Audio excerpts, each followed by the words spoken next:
Il convegno internazionale di studi pirandelliani si svolgerà in versione virtuale. I contributi dei relatori andranno in onda sulle pagine di Facebook del Centro Studi Pirandelliani.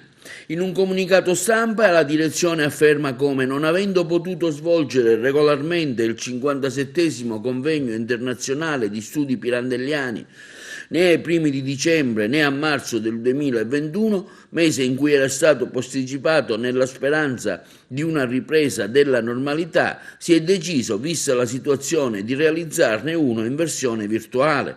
I contributi dei relatori andranno in onda sulla pagina Facebook del Centro Nazionale Studi Pirandelliani nei giorni 25, 26 e 27 di questo mese, a beneficio dei convegnisti e delle scuole, oltre che degli studiosi e gli appassionati dell'opera pirandelliana. Il convegno è dedicato ai primi 2 romanzi di Luigi Pirandello, L'Esclusa e Il Turno, della materia tipicamente agrigentina.